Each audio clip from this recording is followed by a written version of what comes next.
and we are live in this 27th webinar already. Happy to have you here, Jan Kees de Jager from Dubai, all the way from Dubai, and Yuri van Geest from Rotterdam. And people are walking in the chat, so happy to have you here in this webinar about e-commerce. Of course, the situation in the world about COVID, it's still not going better, even worse. So we thought about why not organizing this webinar about e-commerce. What is there to do, the trends online, and let's just start with the introduction for people who don't know Jan Kees de Jager. Most Dutch people and even the Belgian people know you from your, as the Dutch Minister of Finance, and now, I met you in the COVID time. You are in Dubai since the beginning of this year. I've been known as Finance Minister and State Secretary of Finance in the Netherlands, but actually I've always been an entrepreneur by heart. I had finance in my head, but also carried technology in my heart. Already at the age of 8, I started my own very small company. But then when I was 21, I started during my studies my technology internet companies, and they are still there. They're growing very, very fast internationally. And that's one of the reasons that I'm in Dubai, because we have started Asia Pacific operations also, and I'm helping investments between the emerging markets of Asia, Middle East, but there's also a lot of money there, and Europe. And of course, Dubai is a great hub because it's exactly in the middle. It's the largest international airport in the world. So it enables me, well, besides COVID-19, of course, that was a little bit of a disruption, but it enables me to fly anywhere very quickly and also be in touch both in Asian as well as in European time zones at one location. Beautiful. And we know you that you suddenly decided to go into politics because of the Prime Minister Balkenende. And I still, what was the reason? Because you feel like an IT entrepreneur, and then you think, okay, why did you take that step? Well, I participated in, also founded by the cabinet Balkenende, before that, the innovation platform, which was the triple helix, knowledge institutions, universities, and colleges, large companies, multinationals like Philips and Shell, and also they wanted a real IT entrepreneur, which I was asked for, and ministers and the Prime Minister. And I had quite a bit of criticism about the investment climate, on how in the Netherlands was dealt with innovation, the combination between universities and entrepreneurs, but especially also their support for startups, for tech startups, but also the Dutch tax climate was absolutely not helping startups at all. So I had a lot of criticism, and then at some point in time, I received another phone call of Prime Minister Balkenende, and he asked me, can you join the cabinet, and you will become the boss of the tax administration and tax legislation, 35,000 people. At that time, I only was responsible for 250 people in my own company. Then you have always had a lot of criticism. We sometimes we listened, sometimes we didn't. But then you can do it yourself. And because you had a lot of criticism, now you cannot say no, because you have now the opportunity to change yourself, the policies in the Netherlands. And then I said, I remember this phone call very vividly. I said, wow, that is a big responsibility and a big change, because I was CEO of my own company. And I said, I have to think about it and talk to the other founder, co-founder, and maybe some very large customers. They said, oh, of course, this is the biggest decision in your life. You have to think about it. I will call you back in 1 hour for your final decision. So that was one of the most important hours in my life, for sure, because in 1 hour I had to make that big decision. But I took the leap because I thought it's always best to regret the things that you have done than to regret the things that you didn't. So I put away my fear of the unknown and put it into energy of something completely new. And actually it worked out very well for me. So you have to also, with a lot of luck, probably, but I was an entrepreneur in politics, which all the parliamentary journalists at the time, they betted on me. I was ranked the highest by far, that I would be, at that time, the state secretary, the first member of the cabinet that had to resign.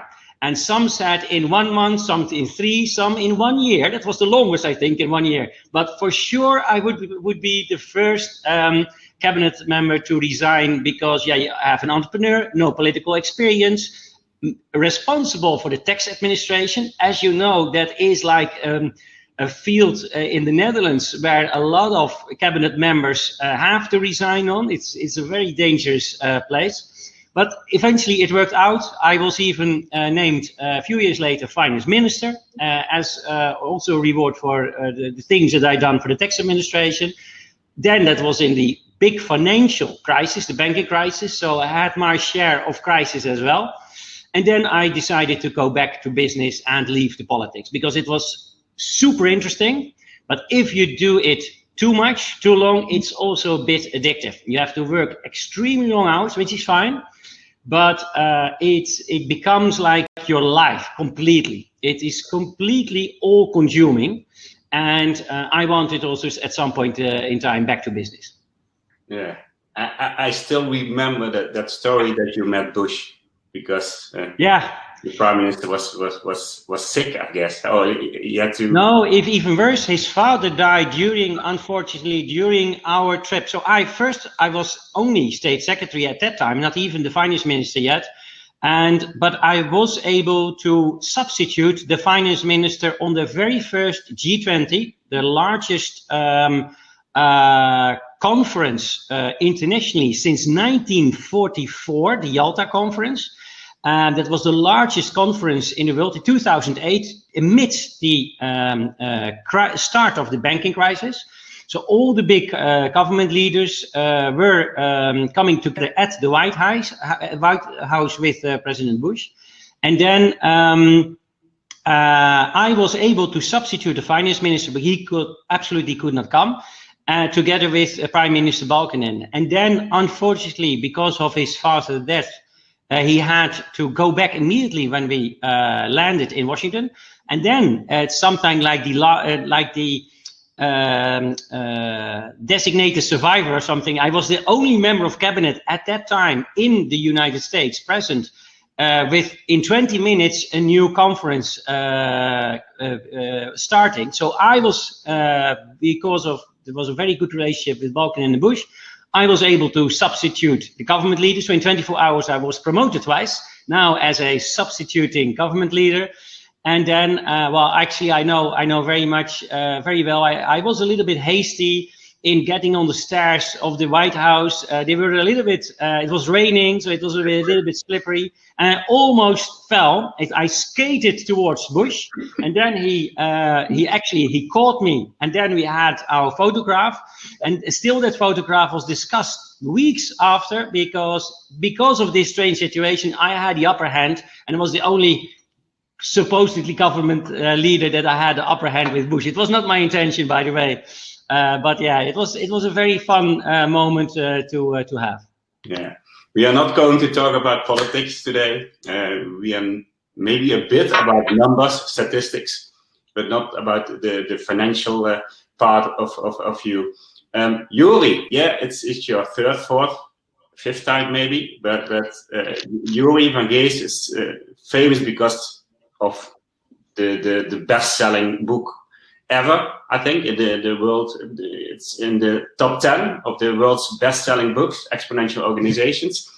Yeah, introduce yourself in short, because you're doing more now these days. And well, I started with e-commerce in 1997 with a research project on XML. So that's a long way back.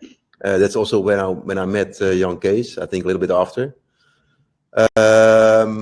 Basically, background, Singularity University, last 10 years, brought it to Europe, in Holland. And I wrote a book, Exponential Organizations, now mainly focusing on the impact of technology organizations on commerce. So that's why we are here today, in short. Yeah, and there's a link. We really want to tell you about the link with music, what you discovered the last year, last couple of months, and you're really, tell me more about that. Yeah, so I'm DJing, so I'm also into the music business as a side project, and I see a lot of similarities with the things we will talk about today, e-commerce, music, what's the new platform that's evolving online, or platforms, how can you make money, how can you do business online as a musician, also as festival owners, right? I think that's very interesting to think about. Thank you. Thank you, people, for joining us. More people we have now in this webinar. Let's start, because we don't have much time to talk about the 5 biggest trends, but we really want to clarify what's happening online, what do we see, and how can we adapt to that as entrepreneurs, as corporates. So please, young Kees, let's talk about the first trend, what we see. Well, not in a particular order which one is the most important one, but still I would, at the moment, and I think we will talk about the big pink elephant in the room later, also COVID-19, because for sure this has demonstrated a lot of disruption, but also enticed other business models, but for sure a fueling of the business models. I had some yesterday, the latest data in, and then we see that in 3 months of COVID this year, the growth in B2B e-commerce was as large as the 10 years before that in 3 months. So that's an enormous spike. In 3 months, the same B2B, especially B2B, not being able to send representatives to people, etc. They had to completely change. In B2C, that already happened, but COVID-19 for sure also fueled a big change there. But later on that, because I think it's more important also to talk about the global and the sustainable trends. And then I think 2020, besides COVID-19, of course, in the last few years, I have to start with social commerce. And of course, everybody is talking about social media, and social media is important. We have seen influencers that are pushing e-commerce. And by the way, when I'm talking about social commerce, I'm not talking about the marketing through social media, which a lot of people still think about social media, because yes, that has happened for 10 years already, and also has become very important as a marketing channel. But I'm talking about direct sales through social commerce. And there's 2 elements of that, very interesting, completely different. First of all, leveraging your celebrity status and having crowds of followers, hundreds, thousands, millions of followers, and monetize that into pushing products, selling products directly to customers. Make your own perfume line, make your own cosmetics line. If you're a celebrity, you're able to leverage much more than before. In the physical world, on social commerce, you're able to leverage and use that as a statement, or endorse social commerce directly with a link and get as an affiliate money for that as well. But there's a second one element which is also important, and I would even call that the democratizing commerce, and that you see now young people, 15, 16 of age, girls that are able to make their bespoke clothing or handbags. Maybe they just buy from a Chinese website, Alibaba or Aliexpress. They buy something, they modify it a bit, they customize it a bit, and then in small quantities, but at good margins actually, they sell through social commerce as a medium. It's a very cheap way of marketing and selling your product compared to traditional e-commerce platforms. So social commerce is more about celebrities and endorsing and monetizing your celebrity status. It's also about the democratizing of e-commerce as well, and enabling people that just have a startup, making a few bags, and already actually can quite make a bit of money. I've talked with a 50-year-old girl that makes like 20 times her normal what she would have as a pocket money, and so actually she already made more than a minimum wage, much more, with only 1 or 2 days per week doing social commerce online. So that is also social commerce. So social commerce is more than that, but it is for sure, in the last few years, it is one of the 5 biggest trends that I see in commerce, and that's why I want to start with that one.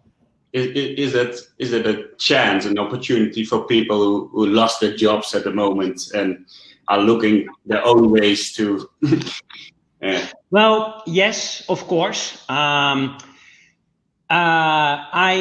The reason that I hesitate a little bit is because typically I don't see that as the best only driver. So you need also to have a bit more motivation than only losing your job. But at the same time, yes, I think every crisis creates its own opportunity. So yes, if you can deal with this crisis, and of course, for sure, we know that shops have been closed for a while, now have reopened, but still people are a little bit wary of them. In some countries, there's still limitations on it. So create opportunity because of this crisis, and but not only think about what you like yourself. It's always the golfer that starts a golf club store, and it's the one that has a fishery hobby that wants to start in fishery appliances. Do a little bit more market research on that. Not only look at yourself and your own buying behavior, but yes, in general, I think everybody can start, everybody can try. It's a low entry barrier. And you can use, but you can already start creating a channel on YouTube or TikTok or Instagram to gain audience and to talk about it. Because I would, my feeling, my preference would be start with the content first, not try to sell, because that is, start with the content first, create a platform. For example, I know somebody that started a gluten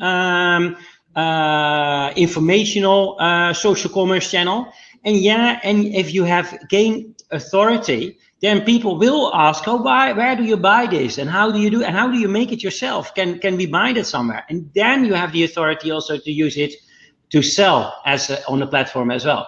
So it's also about content. Social commerce is also about content.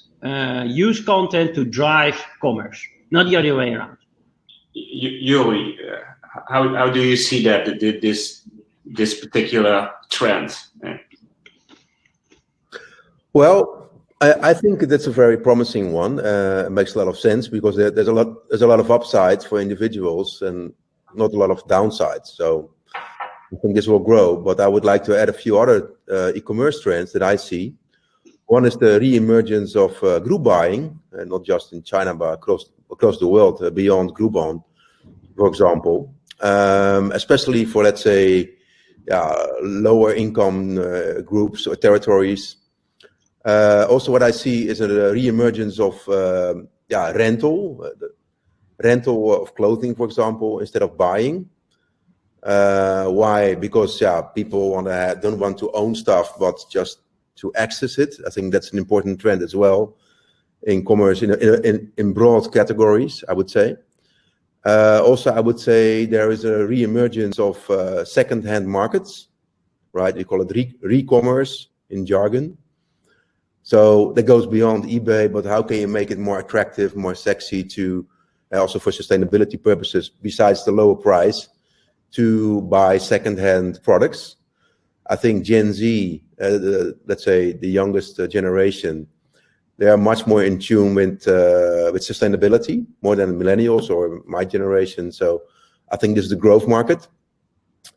And then also, I would say, also related to music, I'm a big believer because of COVID of live streaming, right? Also for clothing or anything, right? You can sell using live streaming. If you look, for example, at Tomorrowland in music, they sold almost 2 million tickets, while normally they sell 60,000 tickets, right, for their largest dance festival in the world. Now 2 million tickets with a lower price point, right, from 400 euros to 20 or 40 or something. Mm-hmm. So that's pretty interesting, right? So there's a huge demand for live streaming online versions for DJs like John Digweed.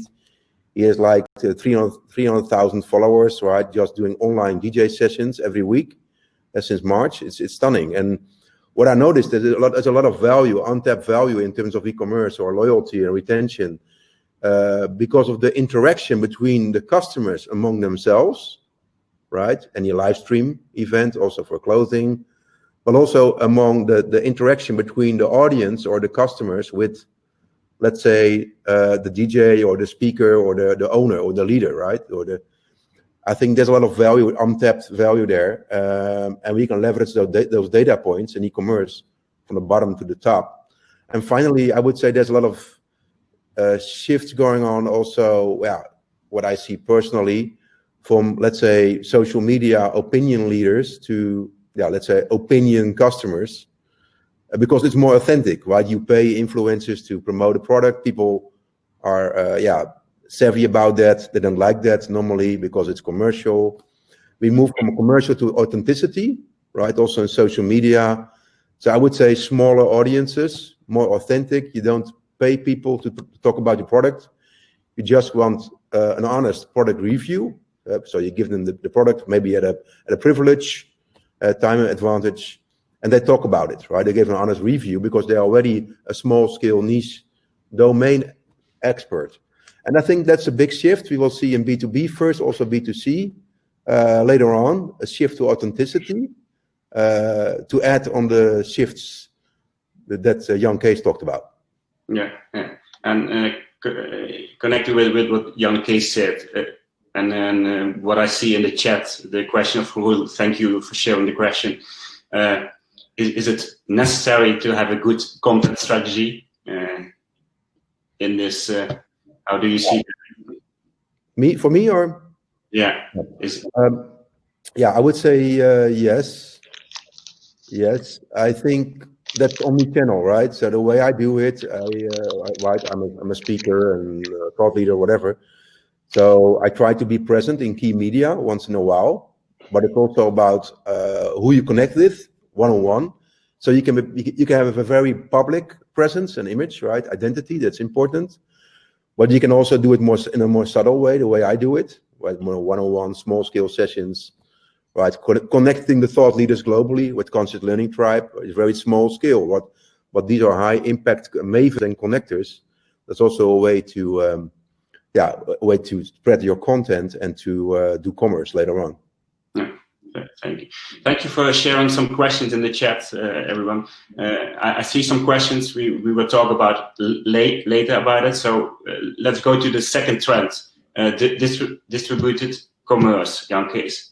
Yeah, distributed commerce, actually it touches also upon the two elements that Yuri already mentioned. For example, group buying and re-commerce. Distributed commerce is actually it's my name for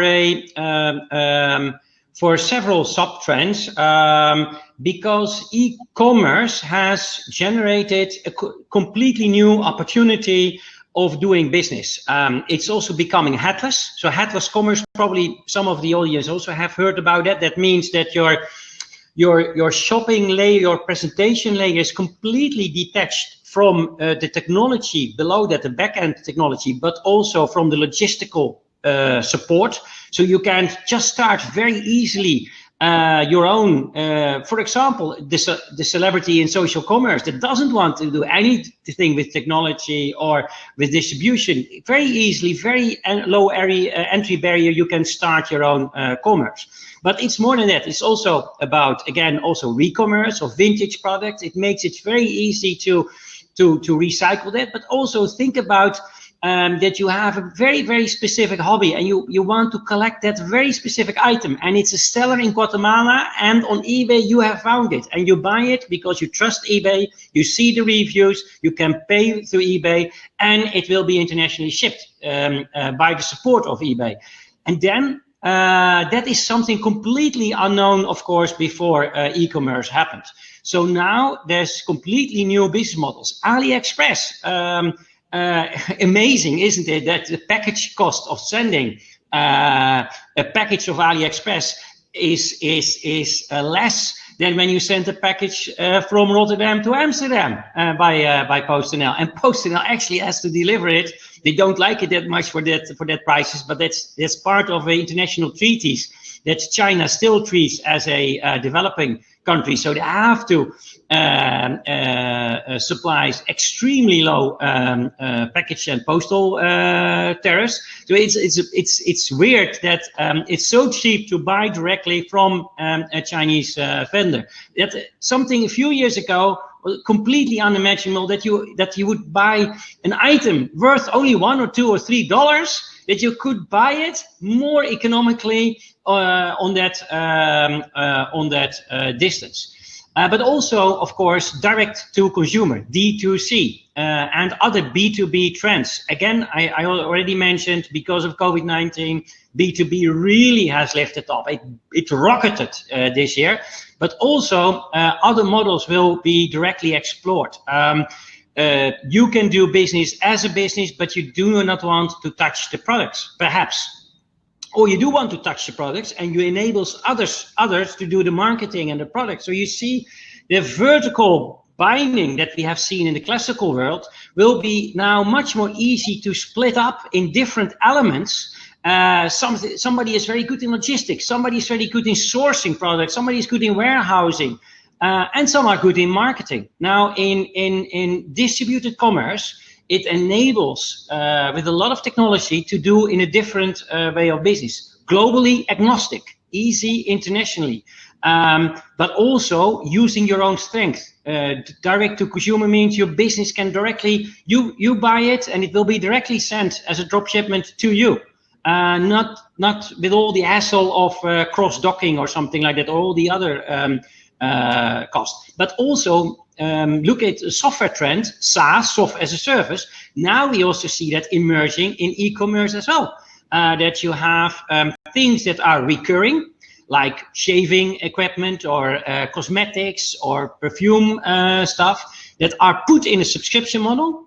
Look at also Amazon is doing that. If you buy something that is recurring, like for example tablets or minerals or vitamins, then they offer you a price, but also they offer you a price if you subscribe to vitamins at the lower end, and then automatically at your convenience, and of course to the profit of Amazon as well, it will be sent automatically every 3 months or every 6 months, depending on the schedule that you have chosen. So also X as a service will also enter this the e-commerce trend, and all this is very interesting, very exciting, and that is what I call distributed commerce. A complete new way of doing business, because commerce has enabled us in a globally agnostic way.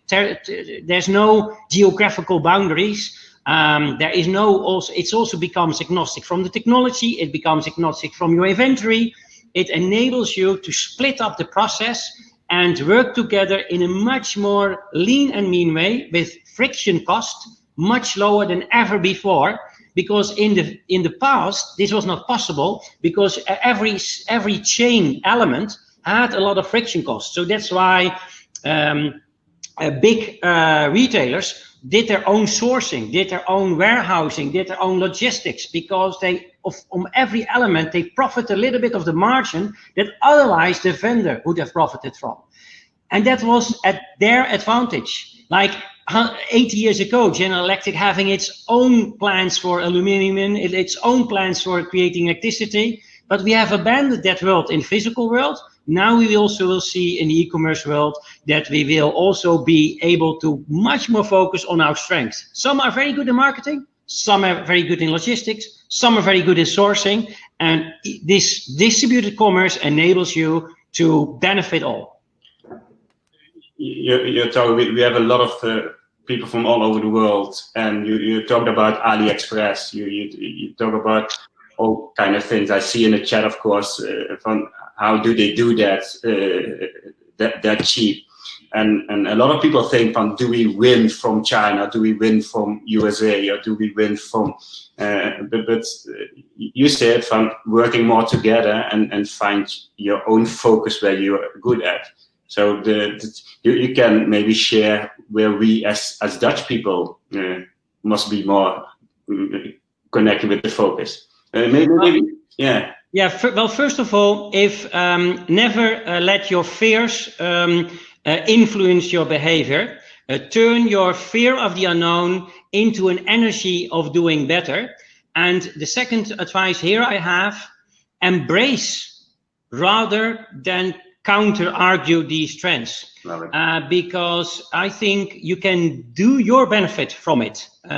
There's a lot of examples of young people, also in the Netherlands or other European countries, that actually benefited from sourcing very cheaply on Alibaba, because in the old world they had to go to wholesalers in the Netherlands at a much higher expense. Now they can do directly to consumers and buy more cheaply at almost the same price at the warehousing that is buying 10,000 items more than they. There's only a very small marginal cost. So it also enables new business models for people that see opportunity rather than risk. That also make use of that. So I would say embrace, think about in this new world how you can do better and how you can profit. And for sure, it will be, because there's also a lot of disadvantages of only buying at Aliexpress, etc. There are, I think, we let it happen as the Western world, and now we have to reinvent ourselves again.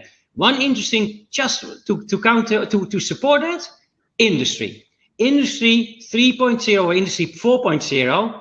Actually, for the first time in 40 years in the Netherlands, industry is on the rise again. After 40 years losing to Asia every year in a row. Why is that?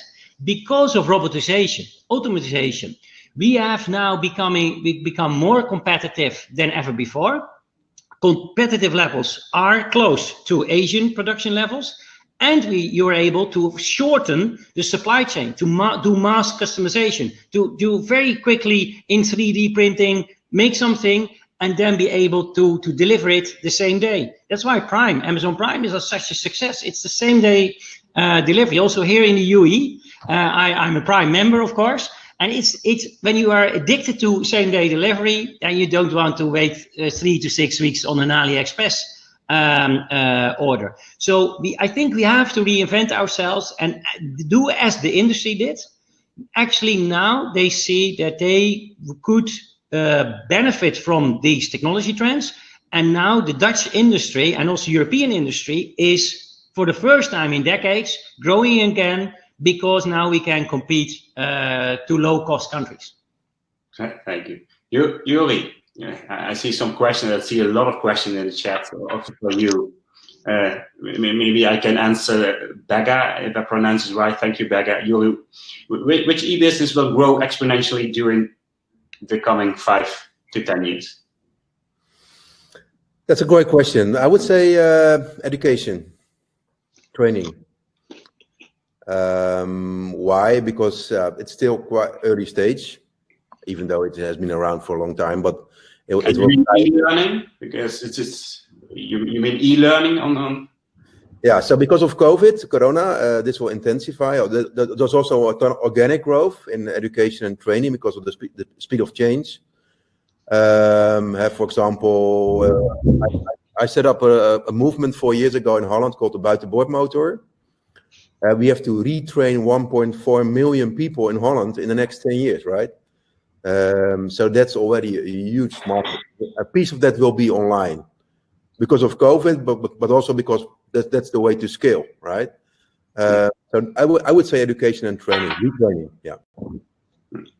You see that so well. You are the president of Easygenerator, Jan Kees. Yeah. Fortunately, we didn't know for sure when the COVID-19 crisis was there. I have two SaaS businesses, Commerce, that's B2b commerce, and Easygenerator. It's an authoring tool to make very easy your own courses. And we were not sure what the impact was. So we were a little, because to be honest, you never know. Of course, some people always say they know, but you never know for sure.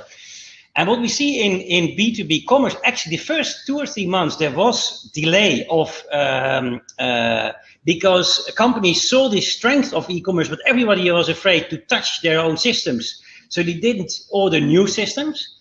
But Easygenerator, and now, by the way, it's booming also. So because B2B commerce, of course, is booming. So now companies have to invest.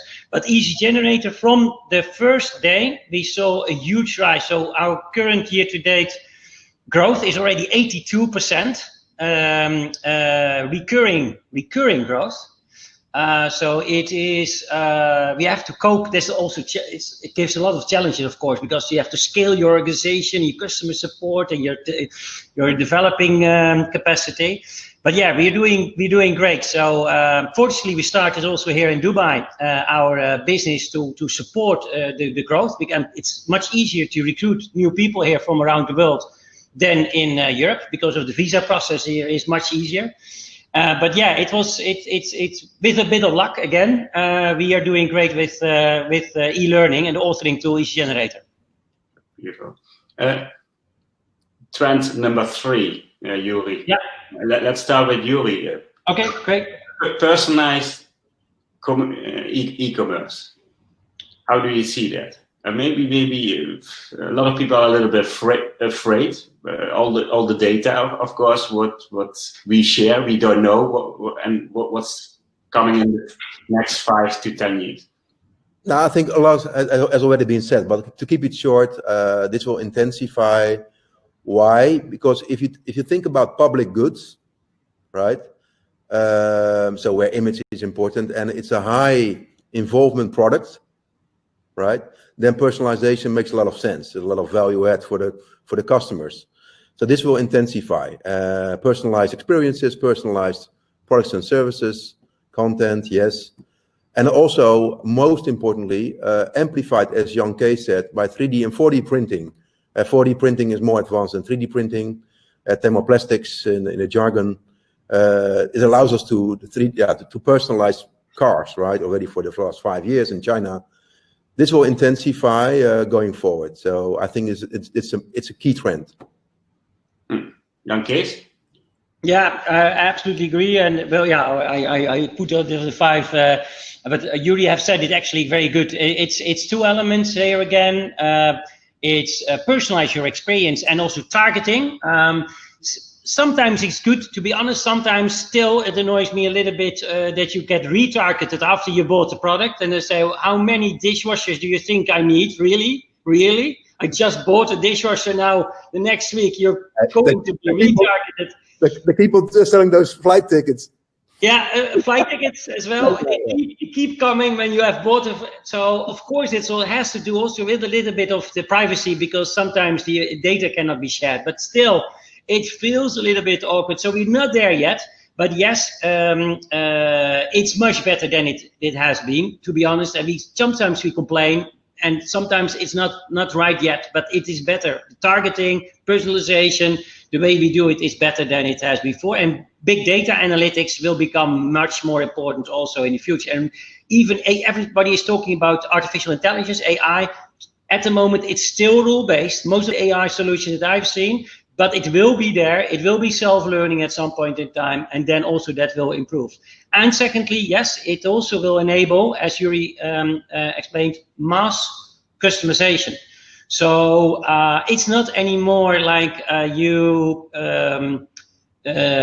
buy a product that is logistically already made maybe months ago or at least weeks ago, and then you have the choice about 3 colors or 5 colors. No, mass customization means you configure on the web and it will be produced exactly bespoke to your requirements. That is not possible in the traditional world, and this model will also grow very rapidly. just a step out. You were talking about flying and the flight industry. There's also a step. You joined the board of KLM, Jan Kees. Yeah. And before COVID-19, I didn't knew at that point in time that it would happen. I would have done it anyway, because it's in times of crisis, I think, that you have to also to try to do your best to support companies. And KLM, Royal KLM, of course, is a proud Dutch company. It's the oldest airline, by the way, in the world, still operating under its own name. 100 years. 101.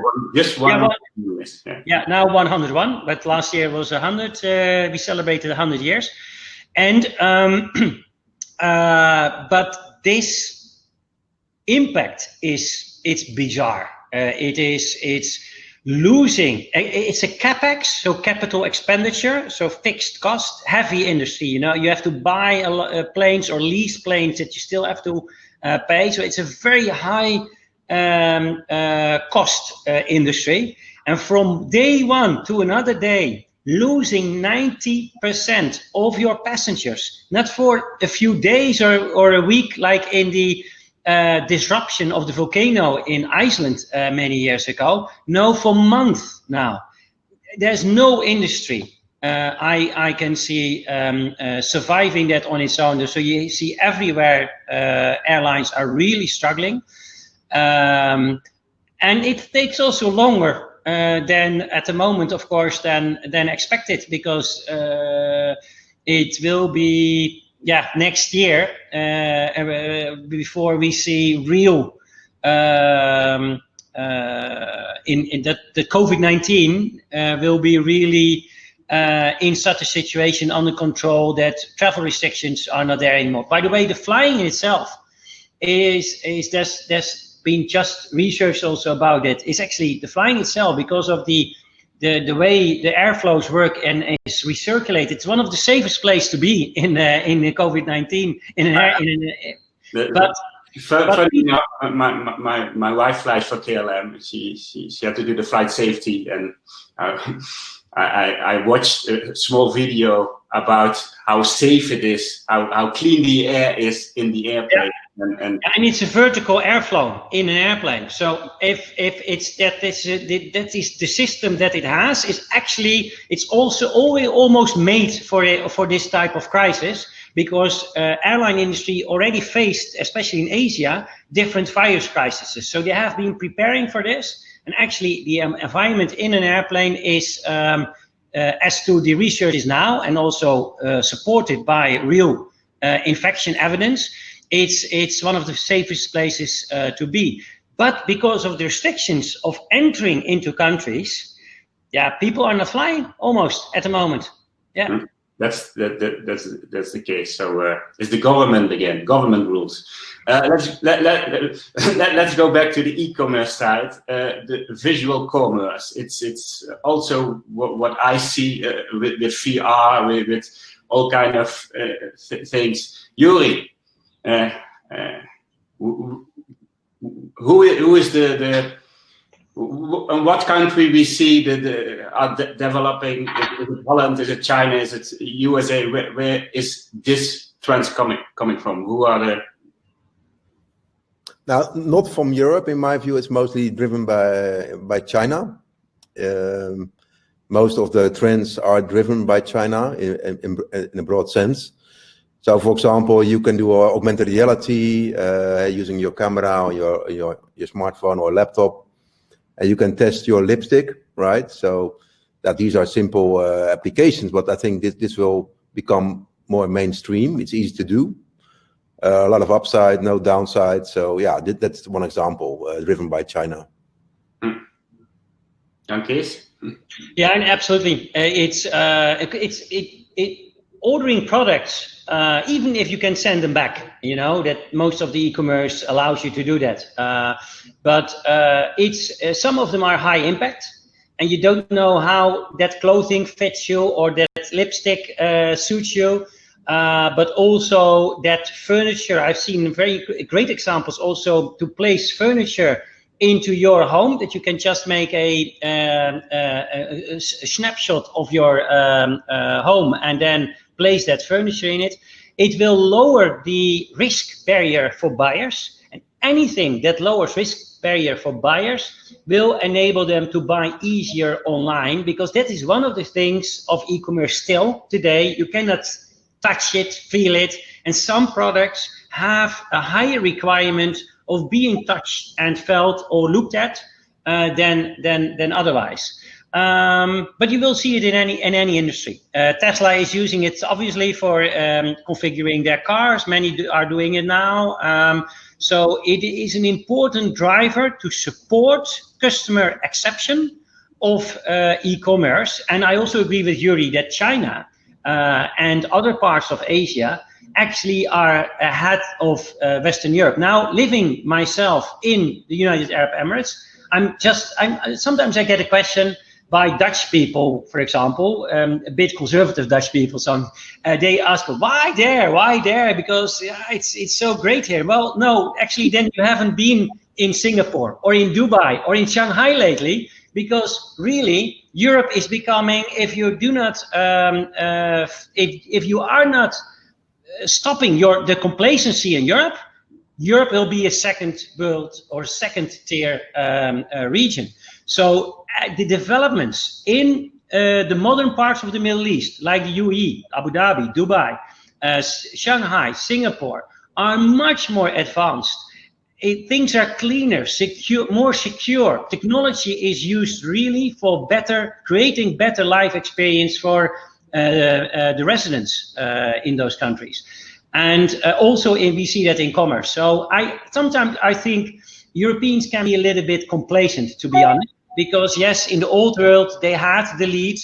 For example, in telco industries, great example, 3G Europe was leading, as in 2G and 1G, GSM.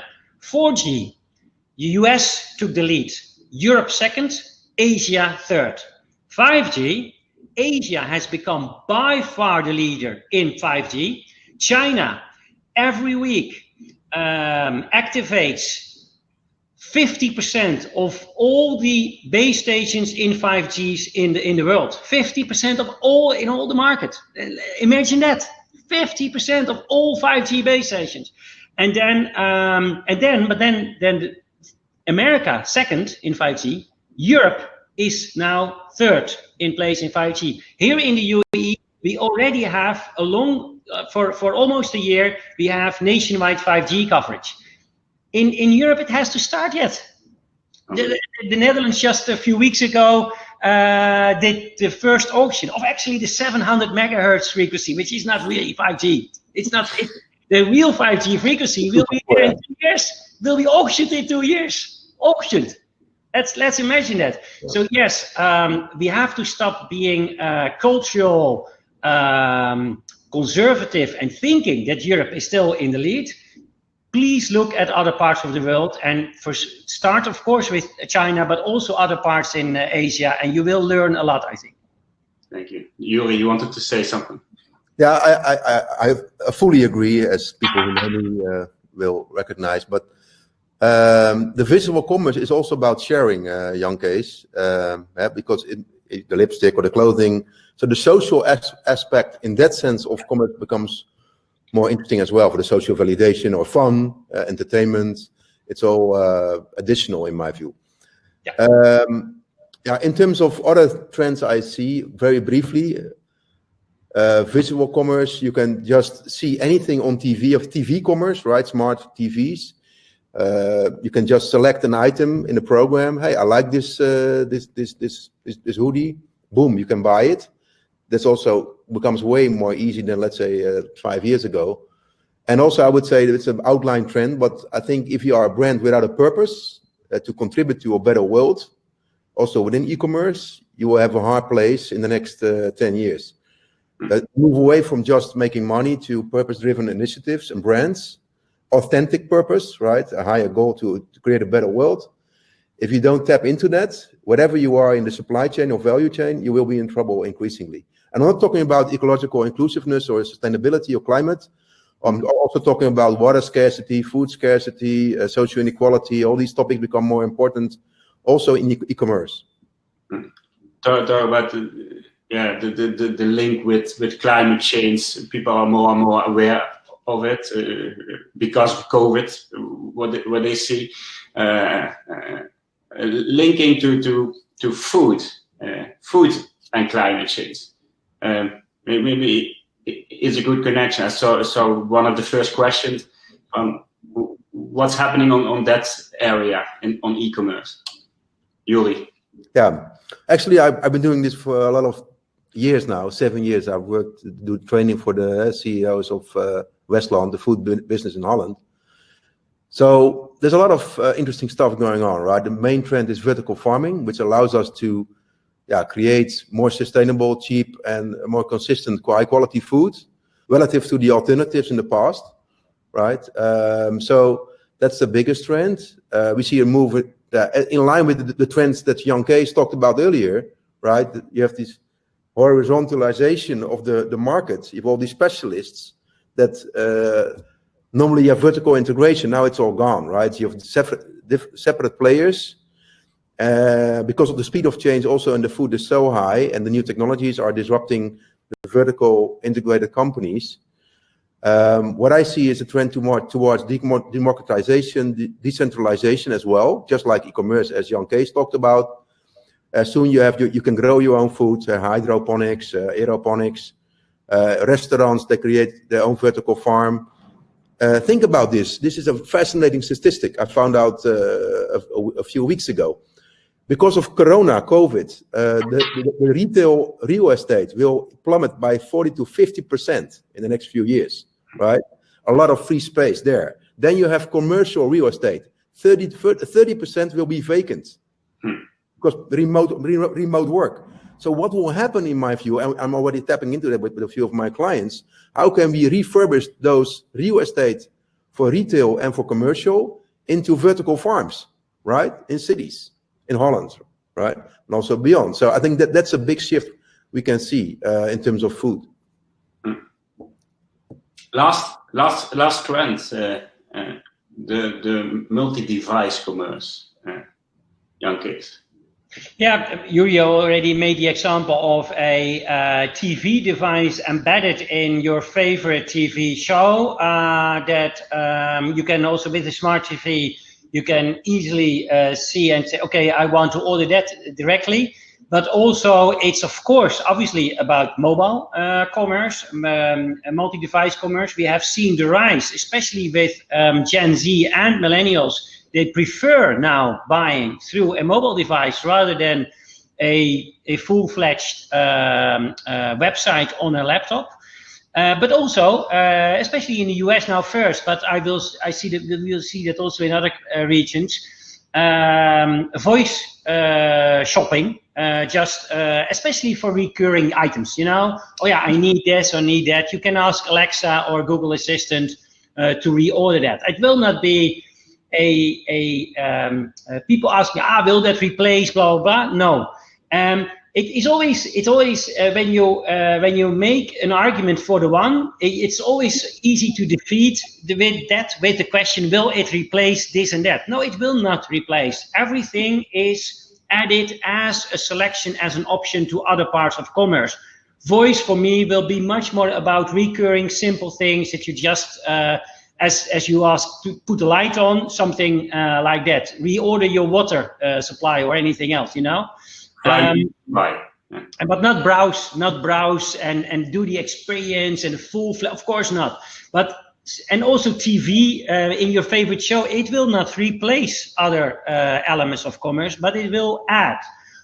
Perhaps with the exception of the mobile, I see that mobile commerce does replace a full, for the very young people. It replaces their experience on on using a website, because interestingly enough, they're so used to watching a small screen. They even like watch. I don't actually, but they watch Netflix on that. And I have a lot of devices myself, but still I prefer a large screen than, to be honest, than a small screen. So that's one of the few things that I sometimes feel a little bit old, because that's that part I didn't get yet to watch 1.5 hour movie on a small screen. But for the rest, we will see a lot of commerce. I also order now more and more through the app on my phone than on a website, because it's e-commerce is doing business any place, anytime, everywhere.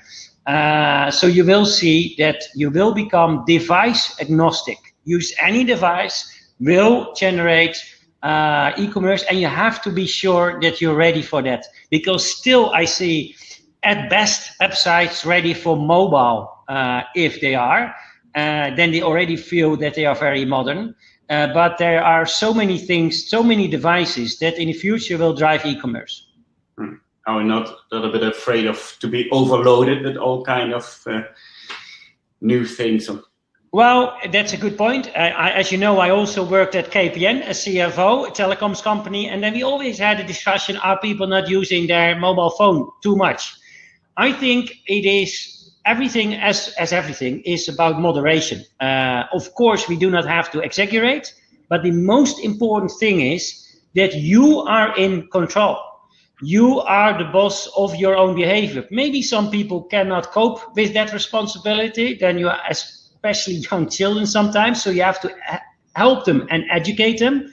But in the end, I'm not very pessimistic, because more than ever before, also these trends have empowered us, I would say. It's also about consumer empowerment. It has empowered us to select the right channel that we prefer, and not that the supplier says you have to use, you know? So in the end, I think as consumers, as buyers, we will win. So as consumers, do you see a more happier time for all of us, where we spend more time with the family and well, that is a very dangerous debate, because that really depends on how you cope with it and how you deal with it. And I see families dealing with it very well, and they also have moments that they don't use the phone if they have family moments. And I think it does not come automatically, that, to be honest. So you have to be aware of also the challenges and the negative points that it will bring. Social media also has brought negative elements. It didn't make people necessarily happy, to be honest, because you see on social media always the nice stuff. You see never people, or almost never, posting every day that they go to a boring college on university, or to a boring job, that they say, I'm again on my boring job. No, especially when they are experiencing an adventurous holiday, or they are doing something very interesting, they post of themselves. And people that cannot place that in the right way are becoming more unhappy because of that. So we really have to think about that as well. Not everything is better, but you are in control if you are able to cope with those things. But that is an important caveat. We have to educate people for that. That's what I mean. Yeah, that's what we missed with social media. When do you use it? Why do you use it? Exactly. And I think that's a connection with education for sure. Roel, I saw your question twice. What's the biggest technical trend that pushes e-commerce into the next level, Yuri? Very briefly, being mindful of time. First of all, AI, demand forecasting, supply chain optimization, the whole stack, also for sourcing customers, by the way, recently. AI, then drones and robots, right, in the back end, the warehousing, also for delivery, last mile drones. Not now, but soon. I think these are the biggest ones. Beautiful. China, we didn't speak about America a lot. So what's happening there? What do we see there? Do we all have to focus on what's happening in China and learn from it and collaborate in a more better way? Jan Kees? No, never focus only on one region. I think we have under-focused on China the last few years and over-focused on Europe and the US. But the US still remains important, although I have my concerns about what's happening there. And populism, which also in Europe, by the way, is rising. And the country in certain elements is slipping away in terms of public infrastructure, quality of life, etc.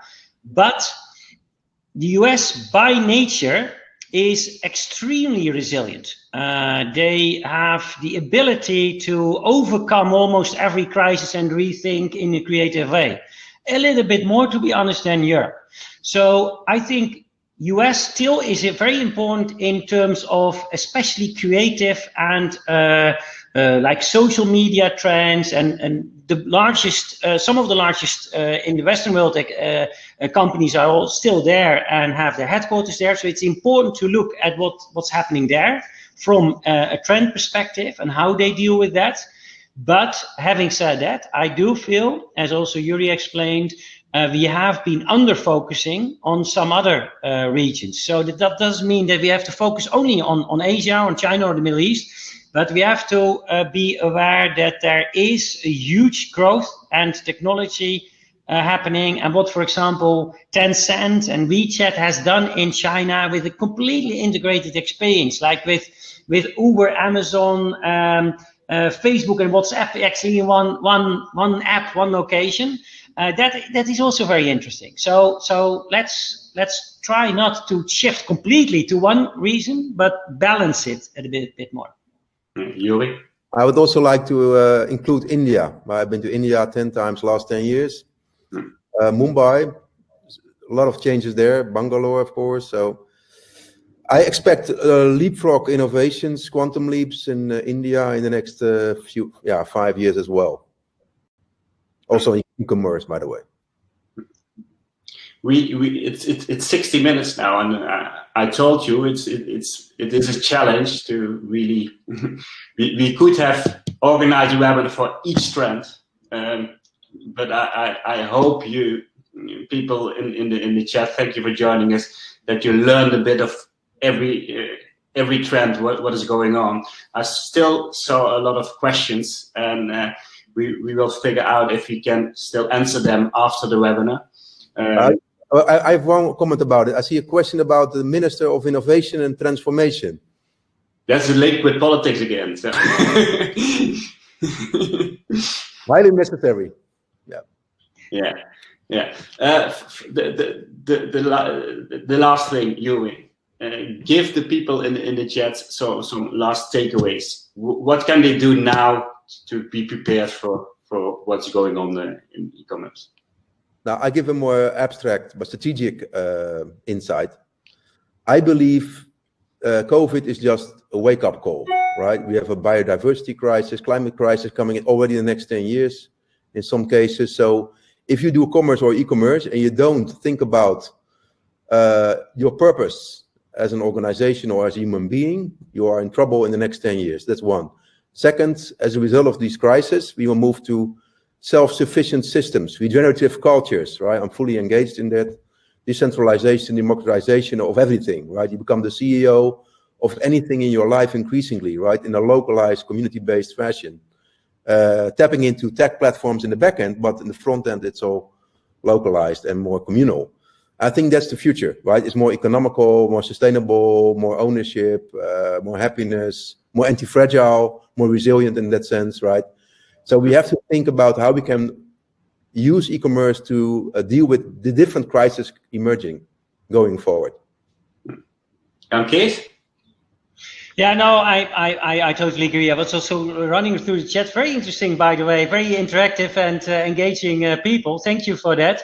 But yeah. No, aware of time, I agree with Yuri, and it was great to talk about e-commerce trends in general. I love it. It's my original passion from when I studied more than 25 years ago. I started one of the first e-commerce companies in the Netherlands, and now I'm doing it internationally. So it was a great, and also to meet Yuri again after so many years. So yeah, thank you for organizing it.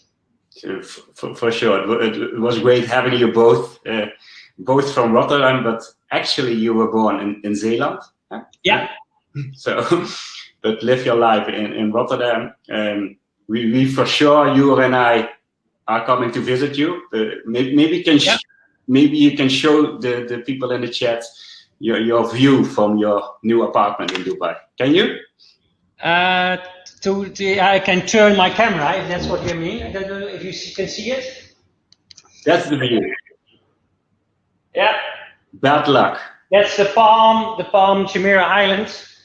Yeah, it is a nice location. Yeah. And there's a lot of technology startups here. So when you are here, I will also with the Dutch embassy and the consul general here from the Netherlands. And actually, it will be Expo 2020 next year. That has been postponed because of COVID.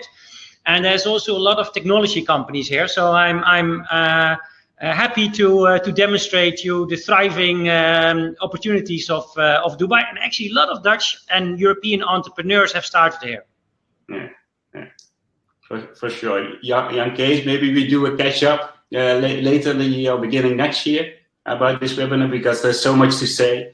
We don't know where it goes with COVID. For our next webinar, it's on November 2nd at 10 a.m. Same time. We fly from Dubai to Singapore. We have Ritu G. Marish. She's the author of Leaders Block, with the foreword of Marshall Goldsmith, and talk about the breakability of leadership, that we must more be open to share our feelings, because even leaders cry. That's what she said. So love to have you also in the chat then, to interact with her. And thank you everyone. Thank you for having you. Thank you for having you, Jan Kees. Thank you for having you again, Yuri. It was great. It felt really great. Thank you. Bye-bye, everyone. Okay. Bye-bye.